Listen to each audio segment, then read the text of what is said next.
Toute l'actualité politique et parlementaire, c'est le journal de 19 h de Public Sénat. Bonsoir à tous. Voici les titres de ce mardi.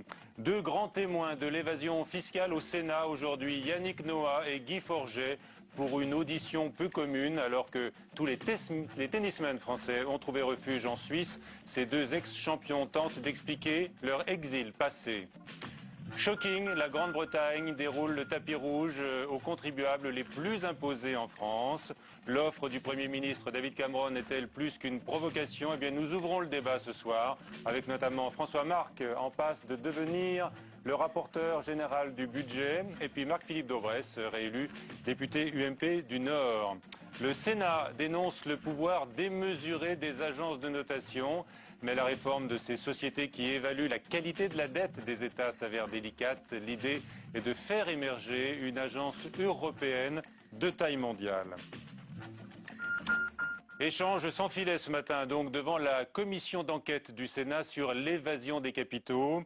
Les anciens capitaines et vainqueurs de la Coupe Davis ont été interrogés sur une pratique très en cours chez les tennismen, l'exil fiscal. Yannick Noah étant d'ailleurs toujours en conflit avec Bercy pour un séjour prolongé en Suisse lorsqu'il était encore joueur. Mounir Soussi. Un double de prestige aujourd'hui au Sénat. Guy Forget et Yannick Noah devant la commission d'enquête sur l'évasion fiscale. Tous les regards étaient braqués sur l'ancien vainqueur de Roland-Garros, en délicatesse avec le fisc depuis 15 ans. Des échanges de fonds de cours où jamais le chouchou des Français n'a perdu son franc-parler. Je gagne mon argent ici grâce au public français. Donc il me semble normal de partager avec le public français. Est-ce que si demain je vais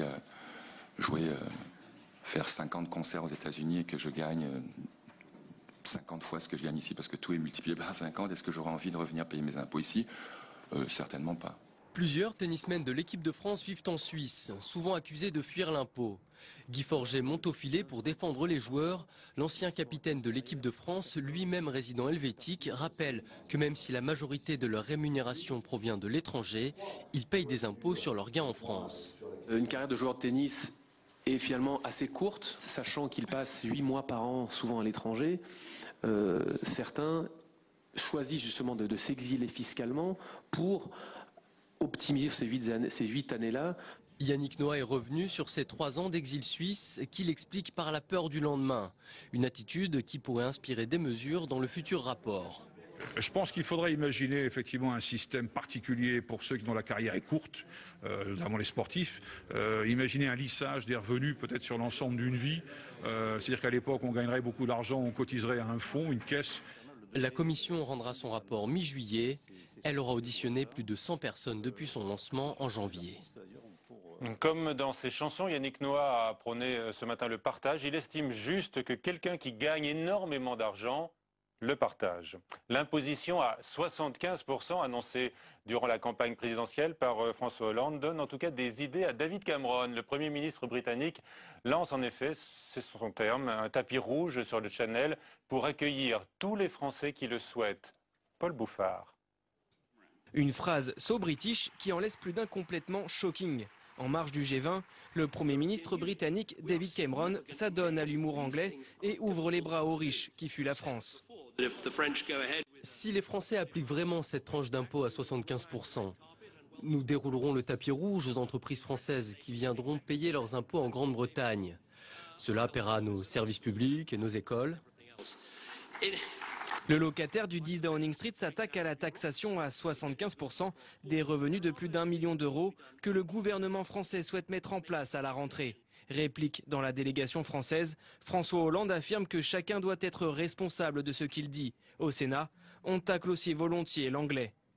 Je lui délivre, moi, footballeur, un carton rouge pour son tapis rouge. Voilà, c'est tout ce qu'il mérite. Je pense que c'est un mauvais trait d'humour de sa part. Prenons ça comme ça. L'humour anglais est bien meilleur quand il est fait so british. Du côté de l'opposition, on se retrouve dans l'humour britannique. Pour elle, les orientations du gouvernement risquent de mettre la France en marge de l'Europe. Il est tout à fait réaliste. Il dit la vérité.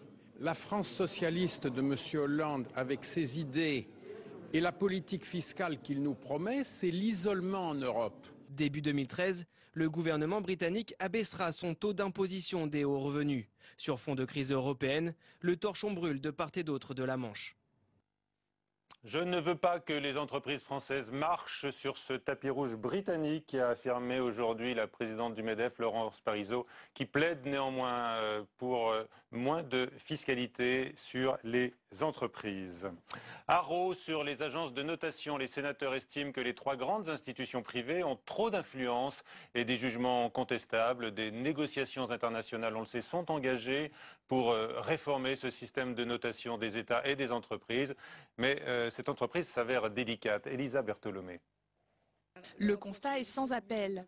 Absence de contrôle, aucune exigence de résultat, zone d'ombre sur les moyens mobilisés. Les activités des trois agences mondiales de notation ne sortent pas intactes du rapport sénatorial. L'oligopole déjà est un principe qui ne correspond pas à la philosophie politique des divers pays. C'est un point qui semble très important. Ensuite, une absence de transparence. On ne sait pas exactement comment elle travaille, comment s'établit la note. Diverses solutions sont proposées pour remédier à ces problèmes. D'abord, la création d'une nouvelle agence de notation privée et européenne. De taille mondiale, elle contrebalancerait le monopole des agences américaines. Le Sénat veut ensuite responsabiliser les agences en relevant le montant des sanctions. Jusqu'à présent, en cas d'erreur, aucune condamnation substantielle n'est prévue. Enfin, prévenir les conflits d'intérêts en interdisant aux agences de noter une entité actionnaire de cette même agence. Mais d'autres solutions peuvent être développées. Je crois qu'il y a aussi d'autres alternatives possibles, donc il faut réduire en tout cas l'importance des agences de notation aujourd'hui et mettre beaucoup plus de transparence dans tout ça. Ne plus permettre, et je crois une proposition importante aussi, c'est le calendrier. Ne plus permettre du jour au lendemain qu'une communication soit faite en dégradant la note de la France par hasard. Grâce à ce calendrier, les notes souveraines des États seraient publiées à date fixe, un moyen d'éviter les réactions à chaud des marchés. Reste une solution plus extrême encore, se passer des agences. Une solution impossible, lorsqu'un État ou une entreprise refuse de se faire noter, elle devient suspicieuse aux yeux des marchés.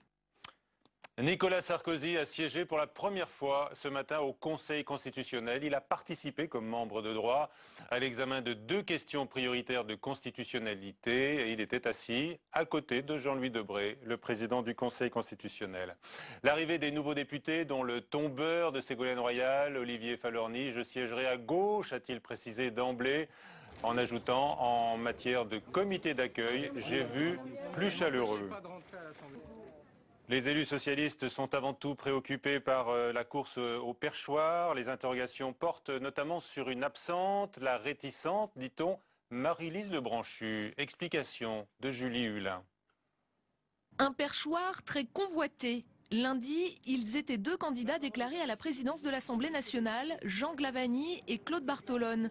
Et puis, Elisabeth Guigou s'est invitée dans la bataille. Mais depuis aujourd'hui, c'est finalement le nom d'une autre femme qui circule avec insistance dans les couloirs du Palais Bourbon, celui de Marie-Lise Lebranchu. L'Élysée et Matignon penchent clairement pour le choix d'une femme, une volonté du goût de la première secrétaire du PS, grande amie de la ministre. J'ai toujours dit que des femmes partout, il fallait en mettre. Voilà, au perchoir comme ailleurs. Maintenant, nous verrons. Voilà. Seulement, malgré les pressions exercées, notamment par Jean-Marc Ayrault, la ministre de la fonction publique ne semble pas prête à quitter le gouvernement. J'ai eu Marie-Lise Lebranchu il y a à peine une demi-heure qui m'a personnellement confirmé qu'elle n'était pas candidate. C'est irrévocable. Écoutez, j'ai l'impression qu'elle a pris sa décision. En 2007, Marie-Lise Lebranchu avait disputé la bataille contre Bernard Accoyer pour décrocher cette présidence de l'Assemblée. Il faudra attendre jeudi pour savoir qui le PS désignera comme candidat. Et l'autre bataille qui se déroule en ce moment concerne l'UMP. L'enjeu est cette fois la présidence du groupe de députés avec en arrière-plan la guerre des chefs Copé-Fillon. En lice, 3 candidats. Jérôme Rabier. C'est le premier round du match Copé-Fillon qui se cache derrière le duel pour prendre la présidence du groupe UMP à l'Assemblée nationale. La défaite aux législatives à peine passée, Xavier Bertrand réclame du changement et se propose de diriger les troupes UMP au Palais Bourbon. Il y a aujourd'hui une nouvelle donne politique et je pense qu'il faut qu'il y ait aussi un changement. Pour ce groupe UMP, la majorité, l'opposition, c'est pas la même chose. Soutenu par François Fillon, il compte ravir la place à Christian Jacob, fidèle lieutenant de Jean-François Copé à qui il avait succédé à la tête du groupe dans l'hémicycle. Mais pas question de s'effacer ni de renier ses amitiés avec l'actuel patron du parti. Mon parcours, il est connu de tous, il est jalonné de liens d'amitié et ceux avec Jean-François sont connus. Au-delà de ça, lorsqu'on est président du groupe, on est à 100% disponible pour le groupe et le groupe est à 100% disponible pour les députés. Le secrétaire général de l'UMP a d'ailleurs passé une bonne partie de la journée dans les couloirs de l'Assemblée, preuve que la bataille à mener y est cruciale. Coup de fil, poignée de main, tout est bon pour convaincre les députés. Face à ces deux têtes d'affiche, Hervé Guémard ou encore Jean Leonetti tenteront de faire entendre une musique différente, teintée d'humanisme. Réponse demain à 11 h à l'Assemblée, où les débats promettent d'être mouvementés. Du côté des autres groupes, les 10 élus du Front de gauche vont constituer un groupe avec des élus progressistes d'outre-mer. André Chassaigne, élu communiste du Puy-de-Dôme, devrait le présider. Et puis Jean-Louis Borloo annonce de son côté la création d'un nouveau groupe centriste. Les invités du 19 h, donc François Marc, sénateur socialiste du Finistère, qui doit devenir demain le rapporteur général du budget. Vous avez été choisi par le Parti socialiste et vos collègues socialistes. Vous allez donc remplacer Nicole Bricq, qui est devenue ministre. Avec nous également Marc-Philippe Daubresse, député UMP du Nord, qui revient sur le quinquennat dans ce livre. Un quinquennat si tranquille, écrivez-vous. Hein. Vous allez pouvoir nous en parler dans un instant. Vous livrez votre analyse de l'échec. Et puis avec nous également Manon Sierazek, bonsoir. Vous êtes avocate fiscaliste, mais vous ne conseillez pas des contribuables français qui souhaitent quitter notre pays, hein? Non, je les reçois, mais je ne les conseille pas, je les envoie vers d'autres confrères. Vous servez à quoi auprès d'eux alors? Je m'occupe de leurs problèmes en cas de contrôle fiscal, je les assiste et je m'occupe de leur contentieux fiscal. Très bien, beaucoup de demandes quand même aujourd'hui pour... Beaucoup de demandes, effectivement. Oui, des exilés fiscaux putatifs, on frappe à votre porte? Des exilés fiscaux, des délocalisations, effectivement, compte tenu d'une certaine pression fiscale. Des gestionnaires de patrimoine m'en parlent, des avocats m'en parlent, des avocats étrangers m'en parlent, voilà. Ces interrogations sont relancées bien sûr aujourd'hui par l'offre du Premier ministre britannique David Cameron aux riches contribuables français, peut-être un trait d'humour ou une provocation britannique, ou alors un signe. Comment est-ce que vous avez reçu cette offre lancée donc aux Français qui pourrait être imposée à 75% si ce qui était contenu dans le projet présidentiel de François Hollande, bien sûr, était appliqué? François Marc. Eh bien, je crois que ce n'est pas un trait d'humour. Je crois que ce serait une erreur d'interpréter ça comme un trait d'humour. Je crois que c'est dans la logique de M. Cameron que de tenir ce genre de discours.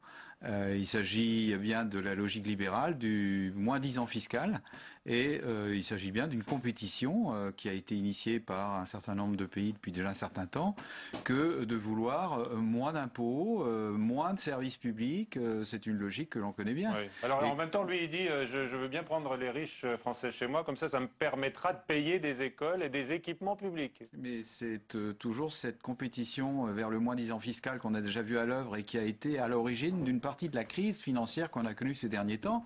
Et on a vu un pays comme l'Irlande qui s'est également prévalu de ce type de stratégie de moins-10 fiscal, tomber dans une situation catastrophique aujourd'hui. On voit bien quelles sont les conséquences de ce type de compétition. Et s'il fallait tomber dans l'exacerbation de cette compétition, je pense que ça aurait des conséquences tout à fait graves au sein de l'Europe. Je crois qu'il faut aller vers une unification au sein de l'Europe, vers une fiscalité unifiée. Avec la Grande-Bretagne, on sait que c'est dur. Hein. Et ce sera dur avec la Grande-Bretagne, mais c'est la seule chance que nous puissions avoir de nous en sortir que d'harmoniser nos fiscalités au sein de l'Europe. Marc-Philippe Daubresse, comment est-ce que vous, en tant que patriote, vous recevez cet appel aux contribuables français venus de Grande-Bretagne? Vous le condamnez? La mesure des 75% sur plus d'1 million d'euros, c'est un leurre. C'est une tête de gondole pour... on montre ça à la télé, pendant ce temps-là, on montre pas tout l'argent qu'on va piquer aux classes moyennes, aux familles nombreuses, qui vont faire l'objet de la loi fiscale qui va passer pendant la deuxième quinzaine de juillet. Moi, ce qui m'intéresse... D'abord, sur les 75%, vous n'y croyez pas, en fait? Si, moi je vois, vous savez, moi je suis dans la région du Nord-Pas-de-Calais, où nous avons un certain nombre de grandes familles qui ont des patrimoines importants et qui, par ailleurs, détiennent beaucoup d'emplois dans notre région, alors que jusqu'ici, je n'entendais pas du tout de volonté d'aller ailleurs. Je l'entends de plus en plus, donc c'est évidemment préoccupant. Mais pour autant, il y a, tout le monde le sait, relativement peu de contribuables concernés par les 75%. Ça va rapporter, M. Hollande l'a dit, quasiment rien. C'est pas ça le sujet. Le sujet, pour moi, c'est le matraquage fiscal des classes moyennes et surtout le fait qu'on continue dans une période très tendue où l'Europe est en plein trouble, en plein sinistre, on continue à augmenter de la dépense publique et à la financer par l'impôt. C'est le dépenser plus pour taxer plus. Et ça, évidemment, nous allons nous battre contre. Que répondez-vous à ce qu'on entend là sur le matraquage des classes moyennes? Ça n'est pas ce qui est annoncé. Bon, c'est un discours connu. Je crois qu'aujourd'hui, tout le monde est conscient d'une réalité. Il y a un déficit considérable en France. Il faut le réduire à 3% et puis plus tard à 0%. Donc il faut trouver 80 milliards dans un délai déjà 10 milliards cette année, là, tout de suite. Il faudra trouver des ressources. Il faudra gérer le budget autrement. Donc quand on nous dit qu'il y a un matraquage fiscal, c'est ce qui est dans votre programme. Moi, je réponds très simplement. J'ai lu votre programme. Je réponds très simplement qu'aujourd'hui, la situation que connaît la France, qui est faite de 80 milliards de déficit, elle vient de quelque part. Et donc, on a des engagements européens, qui ont été pris. Il s'agit pour nous de les honorer autant que faire se peut. Et pour cela, il faudra jouer sur les dépenses, il faudra jouer sur les recettes. Mais vous jouez plus sur les recettes que sur les dépenses. Et nous, dans notre programme, nous jouons plus sur les dépenses que sur les recettes. Je crois qu'il y a une approche qui sera équilibrée. Et en tout cas, ce qui est vrai, c'est qu'aujourd'hui, il y a nécessité à chercher de la recette fiscale chez ceux qui ont la possibilité de baisser de la dépense publique. Un peu des deux, sans doute. Il y aura bien entendu, mais un peu des deux. Personne n'a prétendu qu'il n'y aurait des efforts fiscaux comme seule solution à cet énorme trou dont nous héritons aujourd'hui en France. Il faudra bien que la gestion du budget soit rationnelle et s'intéresse aux recettes, s'intéresse aux dépenses et que nous trouvions progressivement les raisons de l'équilibre. Mais ce qu'il faut, je crois, pour y arriver, c'est mobiliser le pays. On ne mobilisera pas le pays si on ne montre pas aux gens que chacun participe à l'effort. Et en l'occurrence, vous le disiez vous-même, que c'est une indication donnée à l'opinion. Quelque part, c'est une indication donnée à l'opinion. Mais si on ne donne pas cette information à l'opinion, comme quoi on a aujourd'hui une sollicitation forte des revenus élevés, je crains que les gens modestes ou les classes moyennes ne se sentent pas mobilisés. On ne mobilisera pas le pays en disant classe moyenne, les caissières de chez Auchan, les ouvriers qui ont des heures supplémentaires défiscalisées, qu'ils vont payer plus d'impôts, parce que ce n'est pas les plus riches de notre pays, et ils vont payer plus d'impôts. On mobilisera le pays en disant qu'il faut réduire le train de vie de l'État et des collectivités locales. La valeur d'exemple des plus riches. Oui, d'accord, là, je suis d'accord là-dessus. Mais vous savez, je suis un centriste, donc j'ai des... Non, mais attendez, moi je suis cohérent. J'ai déposé avec mes amis centristes à l'Assemblée nationale des amendements sur des tranches supérieures de l'impôt sur le revenu. Donc je suis pas en désaccord avec ça. Je suis en désaccord quand on dit qu'on va toucher que les plus aisés, alors qu'on va toucher vraiment les classes moyennes et les familles nombreuses. Vous dites la gauche, c'est le matraquage fiscal des classes moyennes, mais vous avez défendu la TVA sociale qui allait frapper toutes les classes moyennes. Absolument, parce que la TVA sociale, c'est donner plus de compétitivité à nos entreprises et que c'est essentiel dans la bataille économique dans laquelle nous sommes lancés, avec un taux de TVA qui est relativement faible et qui a très bien marché. Vous me disiez vous-même, et je suis d'accord, qu'il faut une convergence fiscale en Europe, et il faut notamment une convergence fiscale entre les deux pays qui tirent l'Europe, c'est-à-dire la France et l'Allemagne. Eh bien, en Allemagne, la TVA sociale, ça a marché. Il y a très clairement entre nous une différence d'analyse s'agissant de l'impôt. La TVA qui s'applique à toutes les catégories sociales d'une façon indifférenciée et l'impôt progressif que nous privilégions dans la mesure où nous considérons que conformément aux grands principes républicains nés de la Révolution, chacun doit contribuer selon ses capacités. Et dès lors, la proportionnalité n'est pas la solution. Il faut qu'il y ait de la progressivité. Il faut qu'il y ait de la progressivité. Une avocate fiscaliste est avec nous, je le répète. D'un point de vue moral, vous refusez à conseiller des Français qui cherchent l'exil fiscal. Est-ce que vous faites de la pédagogie, comme on vient de l'entendre un peu avec François Marc, pour leur dire qu'il est nécessaire de payer plus d'impôts dans la situation dans laquelle nous sommes aujourd'hui? Alors avant de commencer par leur dire il faut payer plus d'impôts, il faut commencer par leur dire qu'est-ce qu'on paye comme impôt. Et ressortir un petit peu tous les fondamentaux de la Déclaration des droits de l'homme et repartir des articles 13 et 14 de la Déclaration des droits de l'homme. Donc, expliquer ce que c'est que l'impôt, à quoi ça sert, l'utiliser, dire qu'un jour on va à l'hôpital et ça coûte 3 000 € par jour et qu'il faut bien financer tout cela. Alors, ça ne veut pas dire qu'il faut évidemment que l'impôt devienne confiscatoire, mais il faut que l'impôt soit juste et soit décomplexifié, rendu accessible. Moi, j'ai une association et je fais tout un travail de pédagogie. Je l'ai fait à l'Assemblée nationale avec Jérôme Cahuzac, j'ai fait à Bercy. Il ne manquera plus qu'au Sénat de le faire. Et donc, il faut sensibiliser les jeunes, en particulier, à connaître un petit peu ce que c'est. D'abord, vous êtes un peu à part dans votre métier. Je suis complètement à part, je vous le dis, je suis très atypique. Ça ne veut pas dire que je suis pour un taux de 75%, ça veut rien. Qu'est-ce que vous dites sur ce taux de 75% D'abord, il s'agit d'un taux pour des revenus supérieurs à 1 million d'euros. On ne prend pas 75% de tout l'impôt, ce qu'on a pu entendre parfois. C'est un taux marginal d'imposition. D'abord, il faut se poser la question, qu'est-ce qui va se passer entre 45 et 75%? Parce qu'il y a quand même un vrai écart. Et il faut quand même, on a un principe de progressivité de l'impôt. Et puis, on sait très bien qu'à 75%, ça sera confiscatoire et que je pense que ça ira devant le Conseil constitutionnel et on fera un plafonnement comme ce qu'avait fait M. Rocard. Mais vous pensez, M. Nobrez, que ça frappe pchit? Bien sûr. Tous les cas, la conversation relativement, pardon, mais ça concerne très peu de monde. Enfin, très peu de monde. Sur 66 millions d'habitants, ça concerne pas 200 000 Alors pour l'instant, ce sont les entreprises. En tous les cas, leur représentante qui s'émeut, c'est Laurence Parisot qui était vent debout ce matin lors de sa conférence de presse contre la nouvelle taxation sur les dividendes annoncée dès cet été, donc une taxation de 3%. On écoute la présidente du MEDEF. On ne peut pas acter partout qu'il y a un problème de financement de l'économie et annoncer une augmentation de 3% de taxes sur les dividendes. La première source de financement de l'économie, ce n'est pas le crédit des banques, qu'elles soient privées ou publiques. La première source de financement des projets des entreprises vient des investisseurs privés. Augmenter la fiscalité des dividendes, c'est courir le risque que ces investisseurs privés soit investissent moins, soit investissent ailleurs, soit même cessent d'avoir envie d'investir tout court.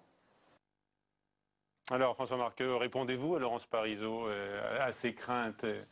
Je crois que le constat a été établi et largement débattu lors des présidentielles sur le retard de la France en matière d'efforts d'industrialisation, de réindustrialisation et de réinvestissement dans l'industrie.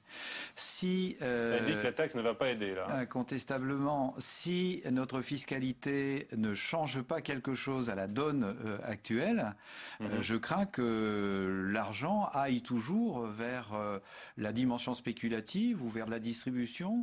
Et notre préoccupation, c'est que la fiscalité aide à ce réinvestissement et au maintien de l'argent dans l'entreprise. C'est-à-dire que là, évidemment, il n'y aura pas de taxe pour les entreprises qui réinvestiront leurs bénéfices. Bien entendu, cette condition qu'elles en aient.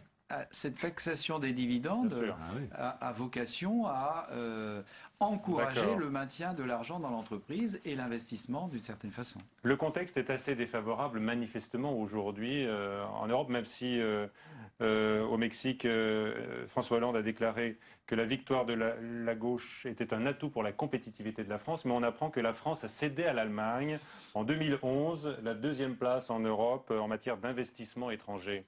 Est-ce que c'est un signe inquiétant parmi d'autres ? La France reste aujourd'hui un des pays au monde qui attire le plus les investisseurs étrangers, même si l'Allemagne, pour de nombreuses raisons que l'on connaît aussi, a monté en puissance et acquis une place plus intéressante. C'est pourquoi, Monsieur Marc, la France Je sais. Mais vous savez pourquoi elle attire fort les investisseurs étrangers ? Si vous me le permettez. Oui, je vous en prie. Parce que, 1, on a supprimé la taxe professionnelle, 2, on a instauré un crédit impôt recherche, et 3, on vient de faire une TVA sociale qui rend de la compétitivité aux entreprises. Si vous supprimez ces 3 choses-là, qui sont 3 atouts compétitifs, qui remettent la France dans la même situation que l'Allemagne, vous allez voir le résultat. Je prends rendez-vous avec vous, on fait un débat dans un an si vous voulez. Non, les raisons sont connues puisque depuis au moins une dizaine d'années, les cabinets spécialisés ont analysé pourquoi la France attirait les investisseurs. Et ce qui est cité, c'est pas la fiscalité. Ce qui est mis en avant, non, mais vous regarderez les données officielles, et en particulier les études Ernst & Young qui sont bien connues. Ce qu'on dit, c'est que la France est très attractive du fait de ses infrastructures, de la qualité de ses services publics, la qualité de sa formation. Elle va devenir nettement moins si vous supprimez tout ça. Et également de la qualité de la vie en France, et je pense aussi à la sécurité sociale, parce qu'on pourrait reparler de cet aspect. Moi, je connais des Anglais et des Américains qui, lors de maladies graves, sont venus se domicilier en France pour tirer parti du système Allez, vous publiez un quinquennat si tranquille, de tout repos. Avec un si en rouge. Ironique peut-être, parce que de tout repos, on n'aurait pas cru. C'était par définition un quinquennat hors norme qui nécessitait d'ailleurs un président qui soit autre chose que normal. Voilà. Parce qu'on a vécu une période typiquement hors norme. Vous refusez à le critiquer lui et son style.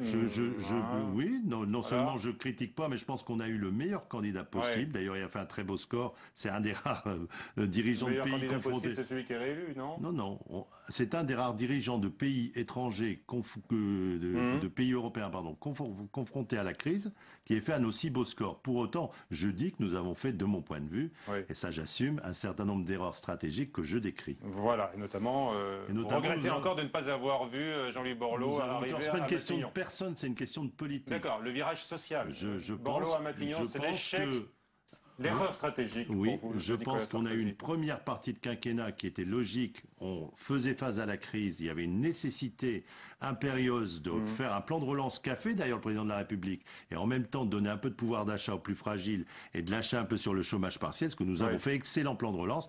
Maintenir un axe franco-allemand, ce qui est en train de défaire François Hollande. Et deuxième chose, que après la deuxième crise 2010, il fallait repartir sur un plan de type cohésion sociale, comme nous l'avions réussi avec Jean-Louis Borloo en 2004-2005, c'est-à-dire en accent sur l'emploi, le logement et l'égalité des chances. Pourquoi accabler la précédente femme de Nicolas Sarkozy? Elle a eu une importance si grande dans le quinquennat. Je n'accable pas, je raconte des choses que j'ai vécues avec des anecdotes auxquelles j'ai participé, et donc je dis ce que j'ai entendu et ce que j'ai vu. Alors, la guerre Fillon-Copé, on sait de quel côté vous penchez, puisque vous estimez que Fillon nous ramène à la reine Margot et qu'il s'est usé du poison. J'explique.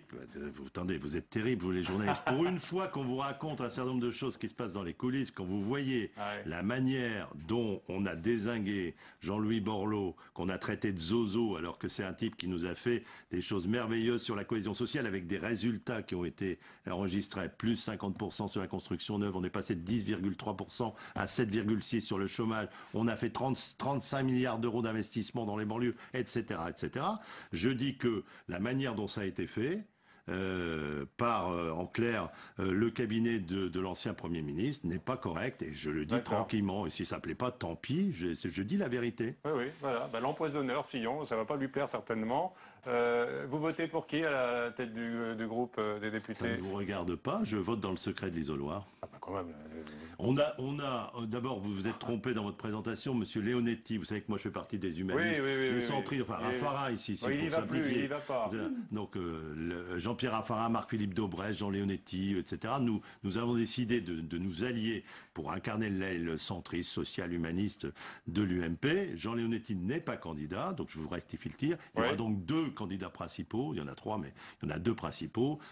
Christian Jacob, proche de Jean-François Copé, l'actuel président, Xavier Bertrand, ancien ministre de l'Emploi, qui est quelqu'un dont je dis d'ailleurs du bien dans ce film. Absolument. Bon, vous dites quand même il avait besoin de se reposer après avoir dirigé la. On me dit oui, parce que c'était harassant pour lui. Donc, vous voyez, je dis pas forcément des choses gentilles pour Fillon, mais je dis des choses gentilles. Mais quand est-ce que vous rejoignez Jean-Louis Borloo, alors qui va présider un groupe? Nous avons décidé, il va y avoir un groupe centriste à l'Assemblée nationale, et il y aura une coordination entre les centristes de l'UMP parce que justement l'UMP a besoin d'être rééquilibré et de marcher sur ses deux jambes, une jambe de la France forte et une jambe de la France juste. Très bien, voilà, vous videz votre marocain donc dans ce livre aux éditions de l'Archipel. Merci à tous, merci François-Marc. Donc on vous retrouve demain alors dans vos nouveaux habits de rapporteur général du budget. C'est envisagé ainsi, c'est probable. Juste une petite chose. Indépendamment de la pression fiscale, ce qui fait fuir les gens, c'est l'instabilité fiscale, l'insécurité juridique, la complexité, et j'insiste, parce que ça change tout le temps. Bien sûr, mais c'est ce qui vous donne du travail. Vous êtes obligé de vous tenir informé, vous, en permanence. Oui. Je vous remercie. C'est vrai qu'il faudrait au moins pérenniser pour 5 ans des dispositifs. Et la multitude de dérogations. La multitude de dérogations. Ça facilite l'évasion fiscale. À 22h, Sonia Mabrouk pour le prochain journal à suivre sur LCP Assemblée nationale si le Palais Bourbon m'était compté. Bonsoir à tous.